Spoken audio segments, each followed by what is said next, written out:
Welcome to the SAG-AFTRA Foundation's Conversations at Home program. I'm Jenelle Riley from Variety. Before we're joined by our guest today, I want to let you know that the SAG-AFTRA Foundation is a nonprofit organization that relies entirely on donations to provide emergency assistance and free educational programs to SAG-AFTRA artists. This conversation today is made possible thanks to the generosity of our supporters. Over the past year, the foundation has given over $6.5 million in COVID relief to more than 7,000 performers. If you are a SAG-AFTRA artist and you need help, please ask. And if you can help, please give. Information can be found in the description of this video. Thank you for your support. And now, without further ado, it is my pleasure to introduce Julianne Nicholson. Thank you so much for being here today. Hi, Jenelle. My pleasure. My absolute pleasure. You can tell you're a professional. You've got the nice microphone and everything. It's funny. I was doing this yesterday, and this is my kids because they're musicians. So we happened to buy this for them last Christmas. And yesterday I was doing a podcast, which I guess might have been my first one. And all I had was this like rinky dink thing. And they're like, no. No. Is there a microphone in your house? And luckily my daughter could hook me up. But yeah, it's the real deal over here. Wow. It looks very fancy. Making you feel inferior here. Sorry. This is an audience of fellow SAG-AFTRA artists. So I always like to start by asking, how did you get your SAG card? Oh gosh. I'm not quite sure which job got the SAG card. It could have been a Snackwell's cookie commercial. It could have been that, or there was another, or a little independent film that I did in the early 90s. That's name I'm actually totally blanking on right now. I'm sorry to say that my memory is sort of going away anyway. And then with the pandemic and in the last year, like what I can hold on to is getting less and less. Well, this should be a really good interview. I think we all understand that time has no meaning anymore. So don't even worry about it. Thank you. Well, then you're really going to love this question because I like to go back to the beginning. When did you first discover acting and fall in love with it? Were you that kid that was doing plays in school? Well, I did plays when I was in elementary school. I went to a school that actually had a great sort of little theater department, but that was in second and third grade. So they weren't very ambitious plays, but what they did with them were really fun and really, brought the kids into it. So that was an exciting way in. And I watched in that time, I watched Wizard of Oz. So watching, what Dorothy gets to do in that movie was very exciting to me. But then I basically put it on hold for, almost 20 years.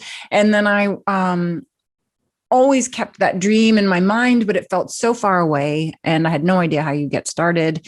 And I was in New York and started taking classes when I was about 24. And then it felt like it could be a real thing. What did you sort of think your career was going to be before you turned to acting? Well, I thought maybe a journalist. I also had fantasies of like working in the UN. I don't know what that meant, but like I loved French class. I was in the French club. I went to Paris with my school for the first time when I was a junior. I lived there for a while. So something with languages and international relationships felt exciting to me, or also teacher, camp counselor. I mean, there was like a wide range of ideas that I had, with acting being the sort of dream one. And then the other one seeming more practical. So even when you were taking classes, were you thinking, I'm going to be an actor, or were you just sort of exploring? When I started taking classes, I made the commitment to give myself 5 years to commit to classes, to trying to take the steps to being a professional actor.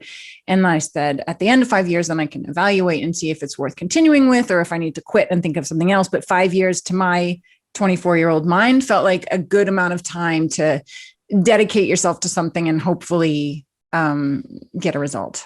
What sort of career were you envisioning or hoping for yourself? Did you think you'd be doing theater or film and TV, or was the plan just to do it all? Well, you know what? It's funny because I started in the mid 90s, and at that time it was sort of an either or situation. It was like you were either a television actor or a film actor, and never the two shall meet. So I didn't have much theater experience.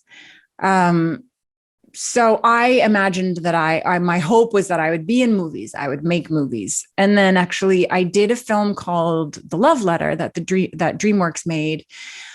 And from that, Kate Capshaw was the lead, and I met Steven Spielberg doing that movie. And then DreamWorks did a television show called The Others, for NBC, like a paranormal show with this group of, people with psychic abilities, differing psychic abilities.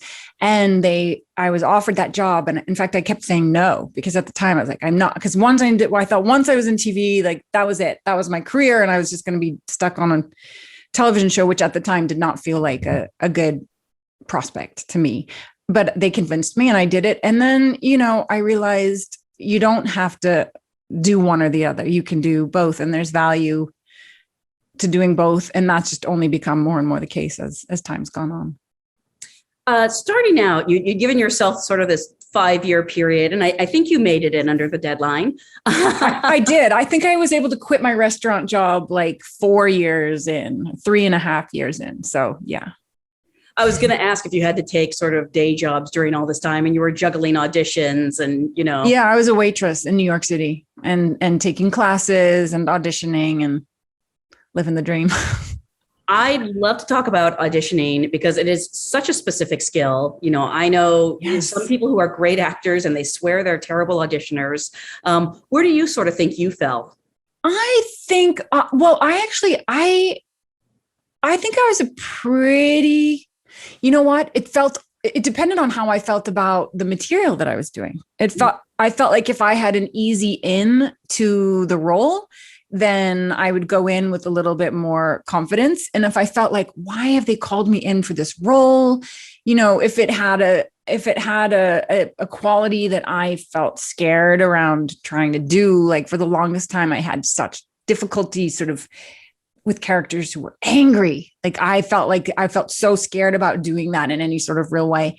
But I actually I don't miss auditioning. I still audition but now like with self-tapes, I preferred going to a casting agent's office who you would establish a relationship, if they call you in for things. So there's like the familiarity of, having that relationship and getting to meet a director in the room, and also just getting to be in the room as yourself before starting the audition felt very valuable and helpful for me to get jobs, to be in the room. Did you have any of those nightmare auditions that, so many actors talk about, that it gave you any PTSD? Well, I had a thing where I was having theater auditions, but I kept just like, I never got a call back for them. It sort of started to chip away at my self-confidence. And so I finally just said, don't send me in on any more plays. I thought there was like, you had to approach it in a different way. I didn't know what it was. I had this like mental block about what it was to do a play, to audition for a play. I don't have any, like, do I have any horror stories? I don't know. It's just more the like sitting in a room when you see like 15 other versions of you, that's just can be a bit disheartening. You have done quite a bit of theater though. So at some point that must have turned around. Yeah, I did. Well, I did my first play when I was 28, and then I did a handful of plays, like another, I don't know, 10 or 12 years ago, or 15 years, somewhere in there, I did another like handful of plays. So I don't have time. I've probably done 6 plays, which feels like, I feel like I'm a kid. I'm 16 months old. I did a few plays. I got to the point in my last play where I could finally relax a little bit, because the first few plays I did, I was like so petrified the whole time I was on stage. And I would tell my co-actors, like, if anything goes wrong, don't look at me. I'm not going to save the day. Like, you need to work it out, because I will freeze like a deer in headlights.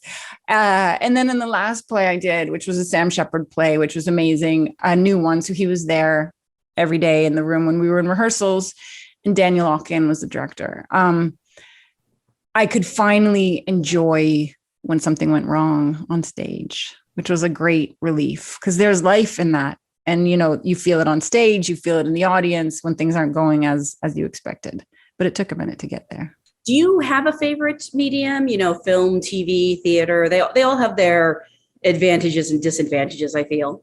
Yeah. For me, film work is my go-to, but for that, I mean, but for me, it's like film and television, it's kind of the same thing, really. I mean, in terms of like the acting that you do. So I'm happy to do either of those. The film is good because it's, you do it and it's done and then you go on to the next. But there's also something in seeing how a character develops with a television series. And now there's just so many more opportunities in television, actually, that I'm happy to do both. But I lean more towards film than stage, I should say. I mean, it seems like there's such a fine line now between the two, not like when you started out, when you had to do one or the other, or there was maybe even a stigma. Yeah, no, I know there was such a stigma, which is so awful now that I think of it. People could be so judgy about it. And it's really not the case now. And I feel like there's so much more freedom now in television and more opportunities for telling different stories than we're used to. That television's opened up a whole new world for everybody. So at the start of your career, you were working a lot in independent film. I mean, you continue to work in independent film. I'm so curious if that was, by choice. Were those the kind of roles you were drawn to, or just sort of the things that were coming your way? I think it was a little of both. I think it was, being an actor starting out in New York in the mid 90s, there was a lot of films being made then at that time that were true independent films and that you could actually get a job in. And so it was very helpful for me to be able to get those small roles in those small movies to land and, get my feet wet. And I would get auditions for sort of, parts of The Best Friend or the smaller roles and what would be the bigger films. But those came in less. And it just seemed like the material I responded to was more the independence. Well, in 2000, you starred in the film Tully, a role for which you received an Independent Spirit Award nomination. Such a great movie. I actually can't believe it was 20 years ago. Did you find that experience changed your career at all? No, not at all. Yes. Janelle, it's like we've seen each other now happily a number of years running, and it's just a process. It's a path of collecting experiences and collecting relationships and continuing to do the best work you can. And for me, that's what it's turned out to be. It's just like a gradual growing of your craft and the people you come across. I mean, I just remember what significant that movie that was, and how a lot of times with independent films, you're just happy if someone sees them. But I was going to say, was it significant? I have no memory of that whatsoever. And also a hilarious detail is I got a couple of people called me about the Independent Spirit Award nomination. I was like, well, what's that? Like, I had never even heard of that. And of course, now it's like as exciting as an Oscar nomination or something. But at the time I was like, oh, that sounds cute. Like, I had no idea. It was also like the Toronto Film Festival. I totally went to the Toronto Film Festival because we made it, I think, in 98. And we're like, some festival in Toronto? Like, it's so funny when you look back of what you knew, what you learn, how things change and grow. Oh, it's funny. Sort of the flip side of that, after seeing you in Tully, you joined the cast of Ally McBeal. Mm-hmm. And I don't know if people know what a huge show that was at the time. I mean, you were stepping into something that was in the cultural zeitgeist. So yes, that had to change your profile a little. I think it did a little. I remember watching the first episode of Ally McBeal when it aired and just being blown away by that show. I remember there's a scene where she Billy walks in and her heart's swollen, and then he's like introduces her to the wife, right, Courtney Thorne-Smith, and then it's like boom, boom, boom, all these arrows hit her heart, and I was like, what is this? I loved that show, and so to be a part of it felt really exciting, but it was also totally intimidating. Also because they had, I was there in the 5th season, and they had Josh Hopkins came, Billy Marsden, and Regina Hall came in as new cast that year. So I felt like there was safety in our little newbie crew. And also I feel like Ally McBeal also, as you remember, I'm sure, had like drama around it, right? Lots of there was a lot of attention, a lot of drama, but I feel like by season 5, that had gone away. They had like ridden that roller coaster to its peak and its descent, and then it had sort of leveled off. And I loved that job. It got me to LA, having been in New York for 12 years. I lived in Venice. I bought my first car. I went and laughed at work every day. It was a dream job. Was that something you had to audition for, or at this point were you getting offered roles? I went out, I had a meeting with David Kelly, and then I got an offer from that meeting. Had he seen your work in other things? Had he seen? I don't know. I don't think he even mentioned. I don't remember, but we didn't talk about that. I think he knew I was from outside of Boston, where he's from also. So maybe we talked about that. I don't remember it being a very lengthy or, revealing meeting, but clearly I did enough to secure a role. And obviously you've done several of the series, Masters of Sex, Boardwalk Empire. Seems like you work with a lot of auteurs, I would say. Boardwalk Empire is Martin Scorsese, putting that together. What's that like? Do you ever get intimidated by either your creators or your co-stars? Definitely. I feel so lucky with the different, I've had great luck and pleasure in working with some really amazing people. But I definitely get intimidated. I didn't get to meet Martin Scorsese on that one. It was more like Terry Winter was sort of the big cheese over there when I was there, he was a little bit intimidated. I was intimidated by Tracy Letts, was like terrifying to meet him at the read through of August Osage County, but I'm working with him now actually. And he's a pussycat. It's nice. It's nice to get to spend some time with him. He's not a pussycat, but he's very, very, very personable, and I love him. Of course, Meryl, I was petrified to meet. I think as you go, it gets a little easier, but I'm not above getting, starstruck or intimidated by people who I admire.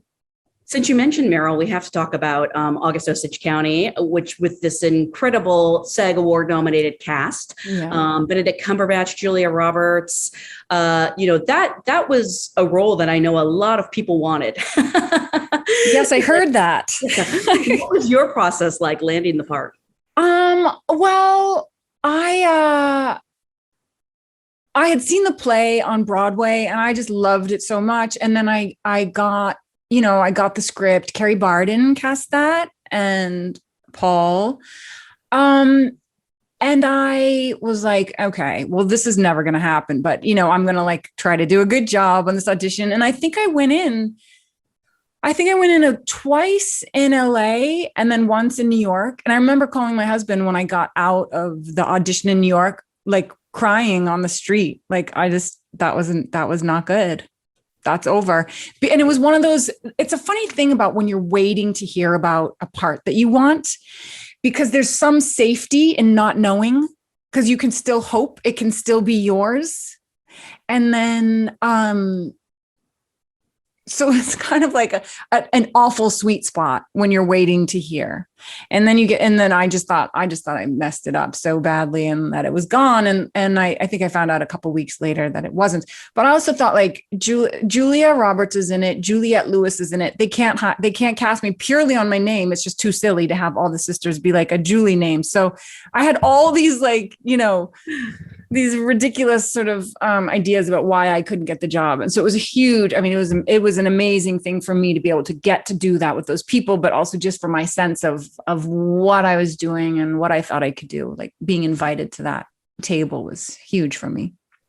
When you get a big job like that, do you have a way to celebrate? Do you sort of, mark the occasion? Do you have a tradition? I don't really. I don't. I should. I tell my husband, I will raise a glass at dinner and cheers each other. We're all excited about it, but I don't have a tradition of something that I do around that. It's also harder now. I have a family. So when I get a job offer, it's never purely yay. It's where does it film? When does it film? Can I go? Are you working at the time? There's many, many different practicals that come into play now that didn't when I was in my 20s and early 30s.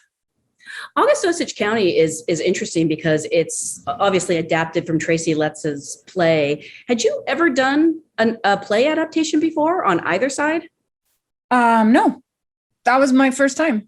And I remember actually filming some of August, and really understanding that even though we were adapting it to screen, a lot of the dialogue was taken straight out of the play and dropped in there. And it's like, you can't make that your own. You can't personalize that. Like, it was written like that for a reason, and we have to honor that. And that was an interesting lesson. And you said you'd seen the play, right? I did. I saw the play on Broadway with its original cast. It was mind blowing. I didn't want to leave my seat when it was over. Could you ever have imagined when you were watching it that, you might be playing that role someday? No. I've had so many of those actually over the years. And it's so like just moments of like, if I had known that then, what an exciting thing. But no, I wouldn't have guessed that, especially with the cast that they had assembled for that film. That would have been like my wildest dreams. I mean, Ivy is actually my favorite character in the show. I just feel so terrible for her, but she's also trying. She's trying to break out. And, I actually would not be opposed to a sequel, where we see what happens with her and little Charles anyway. I hope they're together. I hope she never told him the secret. Yeah, interesting. I hope they're together too. I think they are. Yeah, I think so too. I choose to believe that. Me too. You followed that movie with another all-star cast with Black Mass, working again with Benedict Cumberbatch, but also Johnny Depp and Jesse Plemons. Do you think you're sort of drawn to these strong ensemble pieces, or again, is it just sort of the way things have turned out? Well, I'll say this because people have asked me that quite a bit recently. So I've thought about it, and yes, I am drawn to ensemble work, especially with like in a piece like both of those where many of the cast have already been hired. So when you know that it's going to be Johnny Depp and Joel Edgerton and Benedict, it's an exciting prospect to be able to join them in telling that story. It's also a thing of, it seems like those are the roles that come my way. Those are the size roles that Hollywood, or whatever you want to call it, feel comfortable offering me at this point. So I would love to, and I've loved those, and I would like to be able to also get the opportunity to be more front and center in telling a story. How do you, I don't know if you go in with a conscious choice to make these smaller roles pop, but they do when you play them. Is there some magic you're doing, or are you just there to do your job? Oh, yes, that's so nice. Thank you. First of all, I think magic, you've like hit the nail on the head. I think it's like magic when it works, first of all. And I don't go in with any intention other than trying to play it as honestly as I can. There's a pretty, I would say, infamous scene with Johnny Depp as Whitey Bulger and your character, Marianne Connolly, in the doorway. And I have to say, I know it's acting, but I can't remember the last time I was actually genuinely worried for an actor. He is so threatening in that scene. I'm curious from your perspective, if, again, acting, but were you a little scared? I wasn't actually scared for my own personal safety. It didn't feel dangerous in any real way, but he's so good. Johnny Depp. I have loved him since 21 Jump Street. And so to get to do a scene with just the two of us, and such an intimate scene, was one of my career highlights for sure. But to also to see him in that wig and in that makeup, and for him to inhabit that role the way he did, that he brought a power and a danger to that character. So it wasn't like, you hear about Lars von Trier or whoever was shoving you in dangerous situations. It wasn't like that. I didn't ever feel in danger, but there was an electricity and a power that he had that made it possible to bring up that fear. Mm-hmm. Both scary and exciting from a viewing perspective. I know. I thought it was so exciting. I thought it was so hot. And then when he walked away, I was just like, oh my God, I love him so much. It's just, and I think the director gave him a line John's a lucky man or whatever. And I was like, oh my God, he thinks I'm cute. He thinks I'm cute. Like completely like out of character in my mind. Just like, okay, it's done. I'm done. In that film, you played a character based on a real person. I actually don't know if it was based on Marianne Connolly or if it was an amalgam of Tom Connolly's wives. Yes, it was. Oh, it was a combination of Connolly's different ladies. I mean, when you play someone who, really existed, does your approach differ at all? Well, not so much for that one because it was a couple of different people and it felt more like being true to what was on the page and my experience of growing up in Boston and that time period. I thought Joel was so good in that movie too. I thought he just nailed that sort of tough, busted face, sexy 1970s thug. I thought he did such a beautiful job with that. But like for I, Tonya, to play Diane, there's not a ton, but there's footage. So I could watch videos, I could hear her voice, I could see how she dressed, I could see her mannerisms. And so it's taking the things that will help you and support creating that character without doing just doing like a skit of that person. I don't know if Diane Rawlinson is still with us, but given the opportunity, would you have wanted to meet with her? I think she didn't really want to be a part of telling that story again. I think she like left that story behind her decades ago. So no, if a character that I was playing was in support of it and wanted to meet, then yes, I would. How fun. It's such a great movie. And as someone who's from Oregon, you guys are like local heroes. Oh. That was a fun one to be a part of too. You made a very fascinating film that to this day, I'm not sure if I pronounced correctly. Is it Monos? Yes. This, I don't even like to tell. Did you watch that? Oh yeah. I saw it in a theater actually. Oof. Yeah. And I mean, how rare is it for you to really not know what's going to happen next? I don't even know if I should try to describe it because I think I will just sound insane. Yeah. I think even the description of it, doesn't prepare you for then what you watch because it's such a cinematic experience and a visceral experience.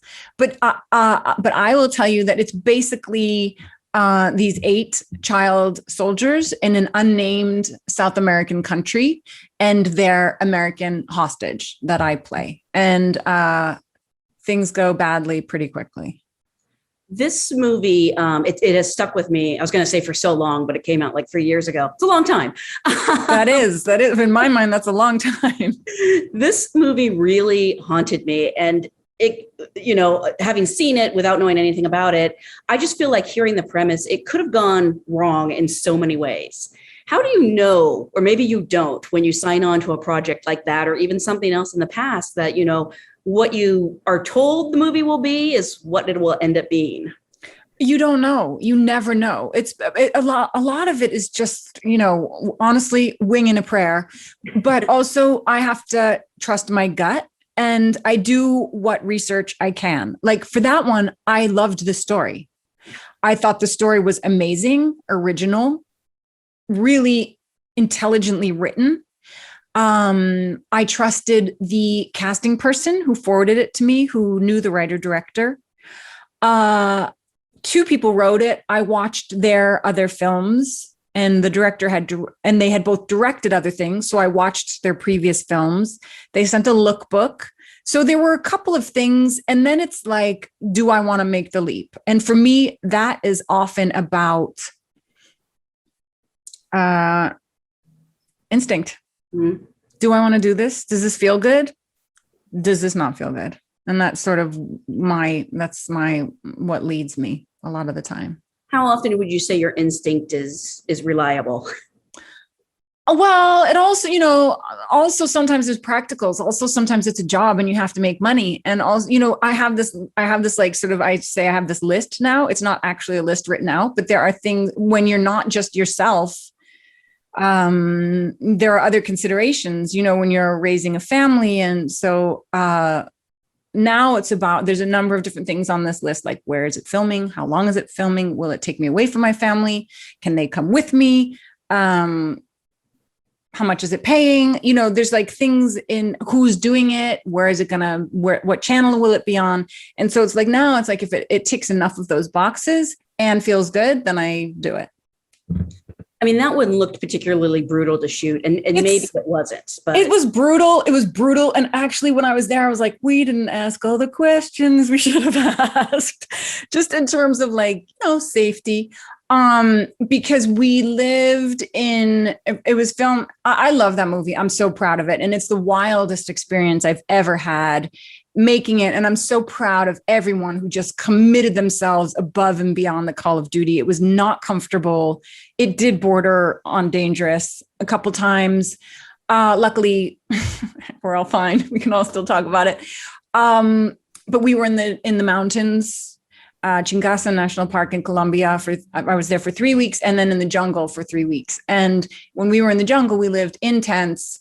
It was like a 3-hour drive on paved roads, hour drive on a dirt road, a hike down this hill for an hour, and then a raft like for 45 minutes. So it was like an adventure just to get there. So we lived there, we filmed there, we were in the jungle in tents, and it rained every night from 10 p.m. to 6 a.m. And, you know, like thunder and lightning. And also this is where FARC used to roam. And so when you're going down the river, you're seeing like, you know, people's homes, which is just basically like plastic hung up in trees. It's just like, oh my God. Yeah, it was intense. It was intense. And I think but you know, the excitement of that is I think we also captured it. Oh, absolutely. I didn't expect for you to tell me it was actually a really fun shoot with like great craft services, but you just pretty much confirmed what I suspected. Yeah. I was on screen. Within that, it was so fun. Really? Like I mean, it was hard and amazing. It was like such a gift to be able to just go off in a way that doesn't happen. You might have actually just answered this, but I was curious, out of all the roles that you've played, what's been your most challenging, either physically or emotional? That one would have to be the most challenging for just the practicals of it. Yeah, like we didn't eat a lot. There's no refrigeration, no electricity. Like that was uncomfortable, but I felt, but that didn't scare me, and it didn't make me, it was fine. It was fine. It was just part of the experience. And also then emotionally, you know, she's a hostage. She's being held prisoner. So that's pretty brutal also.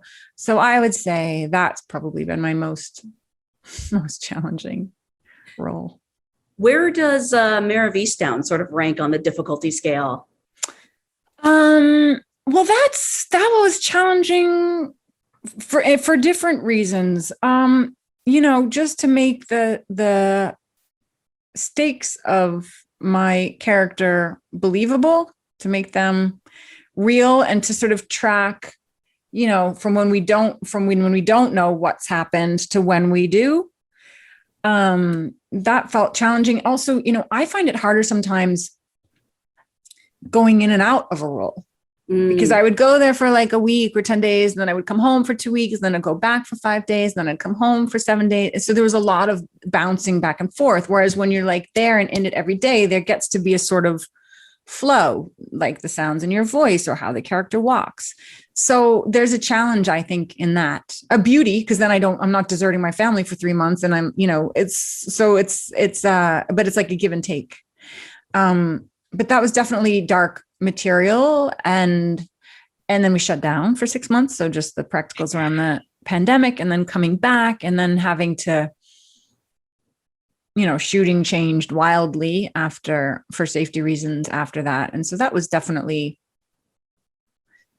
a bit challenging also.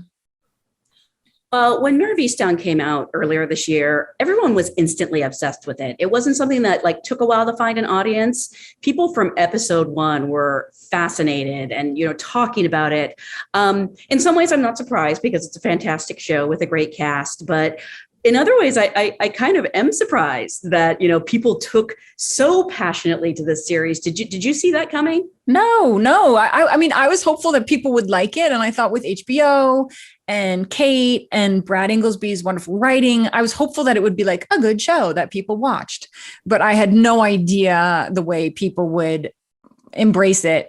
And as you say, from pretty early on, for me, it was like from episode 3, when the SNL like murder dirter thing came on, that I was like, oh, maybe people are talking about this show. And then it sort of kept building week after week after week. And then I really felt it in those later episodes, like people's just leaning in to that show, which felt great. But no, I don't think any of us expected it. We were hoping we were making a good show that people would like, but the way it was embraced was a surprise to all of us, I think. You know what I really loved about Murder Dirter was that it was actually a parody done with such love. They were clearly fans of the show. They nailed so many little things. I agree. I loved the spirit with which it was made. And also it was long and detailed and hilarious. I was so tickled by that. And really beautifully shot too. And beautiful. Yeah, I know. So in the show, you played Laurie Ross, the best friend of Kate Winslet's mayor. How did the project find its way to you? And, having seen it, it's obvious what interested you in the role. But, when it first came your way, what was sort of your response? Well, before I read any of them, I spoke to Kate. I've known her for a long time. And I hadn't spoken to her or seen her for many years, but she said, I'm doing this show and I would really love for you to play this role, Laurie Ross. She's my best friend. And I said, okay, well, send me the episodes. I'd love to read them. I love her. She's one of my favorites ever. So to get the opportunity to work across from her was thrilling. And I read the scripts and I thought they were so well done. I thought they were beautifully specific and moving and thrilling. And so, and they kept telling me, I didn't get to see the 7th episode, but they kept telling me, wait till you see episode 7, wait till you see episode 7. It ends with us, with Laurie and Mare, and redemption and friendship and motherhood. And I was like, okay.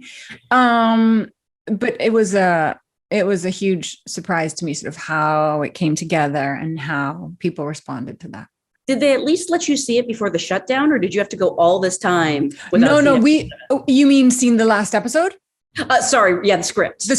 So we saw, once I said yes, then I got the last episode too. So I read it right away. While we were filming, I knew what was coming. And actually the bulk of the work was done before the pandemic. Like a lot of those big scenes were done pre-pandemic, which I'm glad about. I'm glad I didn't have to be thinking about like, if that person had their mask up over their nose too, so, and there had been a real familiarity and trust built up, but for all of us by the time we were filming those things. I mean, the show is so much about community, particularly in these small, specific towns. How did you go about preparing for the role? I imagine spending time there was probably vital.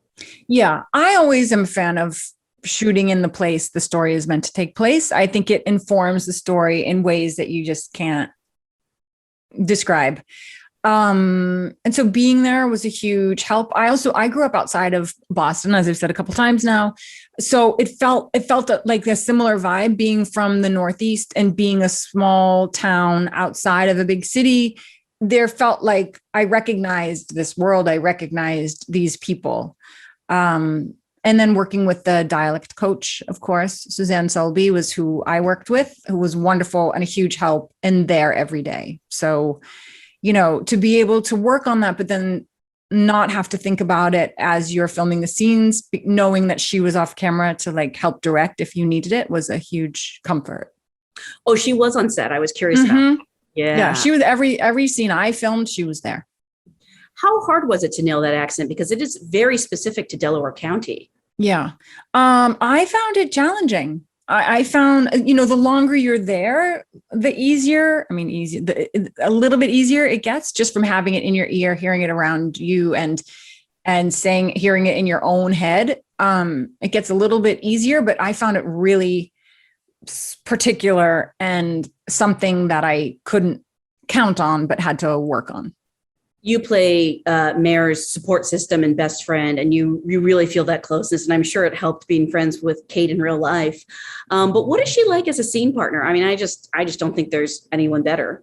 She's amazing. Yeah, I've been a fan of hers forever. I just think she does such grounded, honest, open work. And she's also the most, so just to like look across from her, she's listening, she's paying attention, and that goes a long way. Also, she's one of the most detailed. So I don't know how she does this, but she does that, which is sort of this just like instinctual, connection to like the truth, but then she's also incredibly detailed.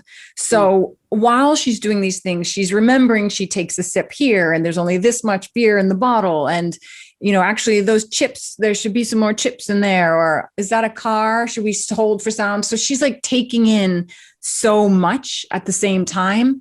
And that was amazing to watch. I don't know how you hold both of those things at the same time, because I don't know how to do that. I mean, the whole cast is fantastic, but specifically Joe Tippett, who plays your husband, and Cameron Mann, who plays your son, Ryan. You really feel like a family for all the good and bad that entails. How did you sort of, build that familiarity and that relationship? They cast such great people. I loved Joe from the day I met him to the last day we filmed together to today. We're friends.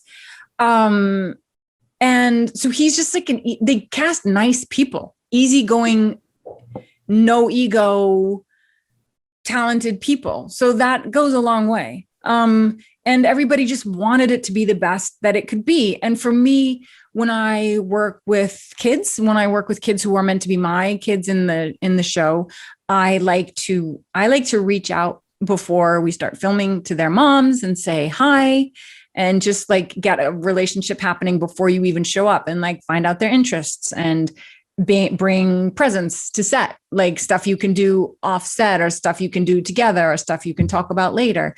And then like Cameron and his lovely mom and I went out and had dinner. Like really, it's just FaceTime. It's just it's like time spent together to make people feel as comfortable as they can. So when it's time for the cameras to roll, there's already something in place. There's a lot that is put on Cameron Mann's shoulders in this show. Yeah. It's an impressive performance at any age. I agree. But, when you're reading these scripts, did you ever wonder, like, are they going to be able to find a kid to do this? Of course, in any believable way. That they're not just sort of like grabbing at like a feeling of this or that. Yeah. And I think they just did such a beautiful job with casting Cameron. And also he's such a nice guy. Right. Like just a decent, warm, sweet natured kid. And he's just a year or two older, like a year and a half older than my son. And they're not the same, but there's like a similar vibe. Like they're sweet boys, they're nice boys. And so having those awful things befall such a lovely young man was just heartbreaking. Some people agree with me. Some people think I'm crazy, but I actually find the ending of Mare of Easttown hopeful. Like, you see Mare sort of dealing with her grief at last. Yeah. And I do think in some ways this was the best way things could have worked out for Ryan. I didn't want him to go on carrying that on his own, if that makes sense. I think you're right. And somebody else brought that up to me too. And I agree. How much worse a life would he have if he had to hold that secret to his grave? So I agree. Get out the ugly truths, into the sunshine and like heal or move forward or do the best you can with that. I agree. I mean, hopeful is a strong word, but I tend to agree with you. And, as you say, Mare going up into where she discovered Kevin's body, and Mare and Laurie coming together, like there's work to be done here, but they can still be in each other's lives and that history isn't gone. And I agree with you. And, the final scene with Laurie and Ryan, when he's in the detention center, there actually seems to be some hope there. He seems, I don't want to say happy, but, right. On the right track, I guess would be. Right. I didn't watch the show, so I can only remember. Yeah. So I can only one person who didn't. I know. And me and my husband haven't watched it because we watch everything together. Yes. So I remember filming that scene because actually I found it one of the most heartbreaking scenes in the whole series to film. When I ask him if he has friends, I think he says like, no, not really. I just thought that was like, oh my God, so crushing. Mm-hmm. But I'm glad to think that they might have spun it as he's going to be okay. Because of course, when you're filming, you do different takes, you do different versions, and you never know what will be the one that makes it to the show. So he's such a sweet kid. He was so sweet with Cassie. He was so sweet with that little baby. It was just like, oh my God. Well, yeah, and that's how I read it. But the beauty of the show is that so many people have interpreted it completely differently. And I'm actually curious about that. If you followed any of the, fan theories online, before you got that seventh script, did you wonder if Laurie did it? I did. I had a moment. And actually I hated that idea. I suddenly felt like, have I committed to a show where it's just the scorned wife who's murdered a girl?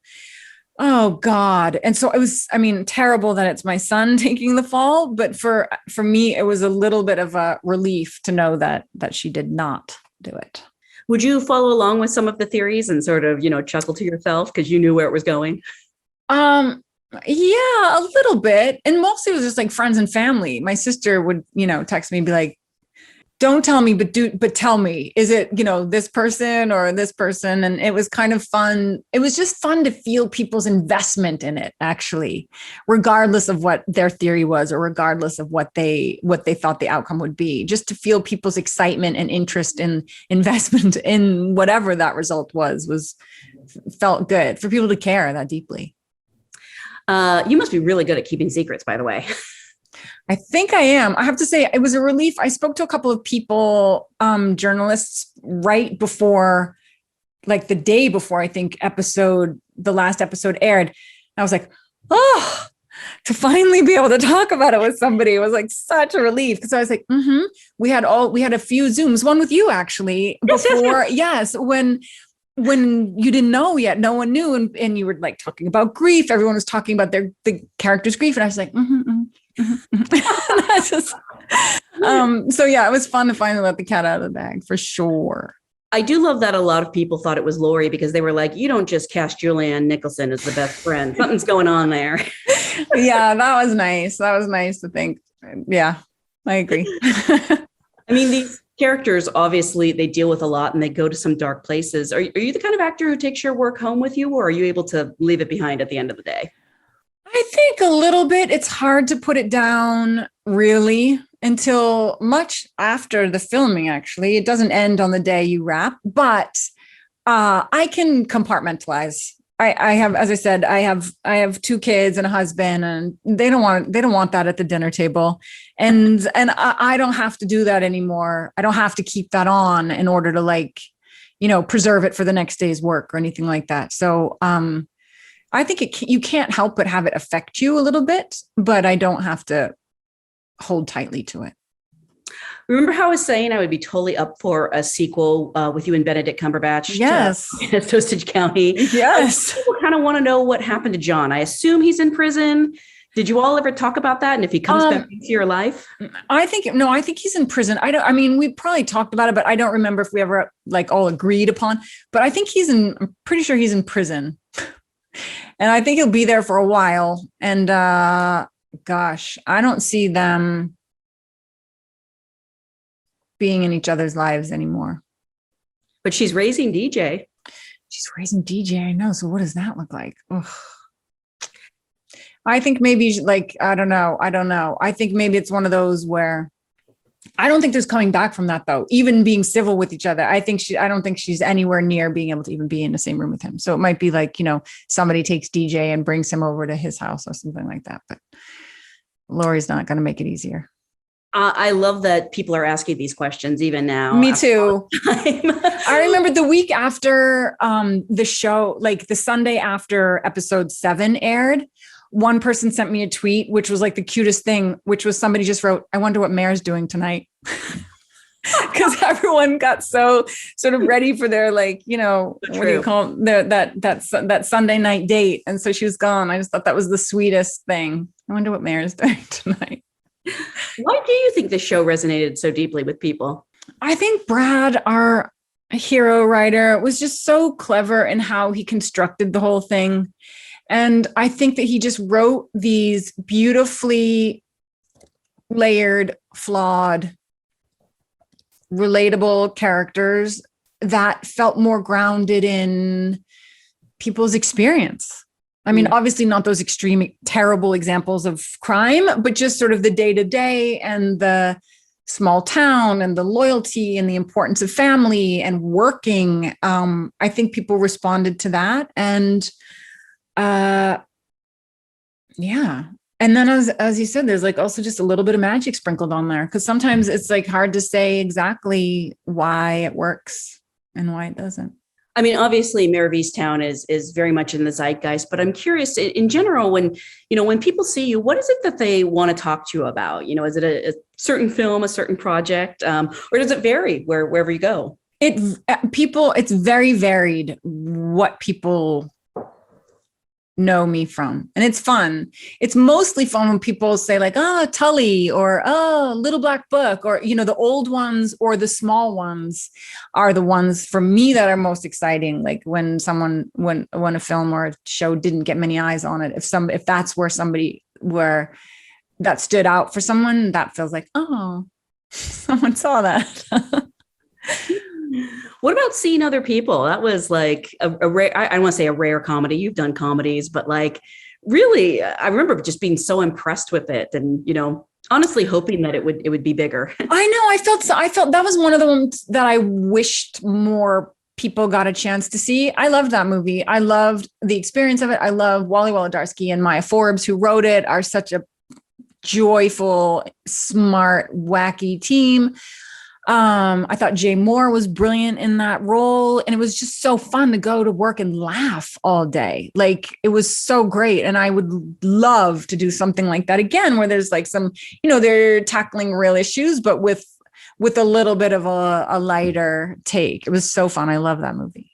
And what a great cast, right? It's like Bryan Cranston and Josh Charles and, Andy Richter, like a ton of different people. I really think it was ahead of its time. I feel like if it came out now when, there's especially so much talk about like polyamory. It would be a huge hit. I think so too, though there was something about it, like the innocence of it, which felt like it made perfect sense that it was made a while ago. But yeah, maybe, who knows? But that's what I mean also, again, about the magic. It's like, you can do the thing, but maybe it's not time for people to get it, or I don't know. But I love that one. It was a fun one so fun to make. You've worked with so many amazing directors, both in film and TV and on stage, actually. What is it you hope for from a director when you show up? I hope for someone to help me dig a little deeper, maybe make the other choice. To encourage spontaneity and life within a scene, and just really showing up. I mean, you've done some directing yourself, correct? You and your husband directed Touching for the Within anthology? Yes, I would say my husband did most of the directing there, but yes, I don't want to direct. You don't? Okay. No, it sounds like a nightmare. I like to finish at the end of the day, go home, like all the pre-production, the post-production. At this point in my life, it does not appeal to me at all. I have no desire to do that whatsoever. I thought all actors wanted to direct at some point. I know. No, not this one. So why did you do it for Within? Oh, well, it felt like, it felt like a beautiful way to take advantage of this moment, this terrible moment, but try to create something beautiful within it with our family. So it's just, my husband wrote this beautiful short, sort of loosely based on our own family with our 2 children. The wonderful ladies at Maven Pictures invited us to be a part of this anthology Within, as you say. It was at Tribeca, which was very exciting for us.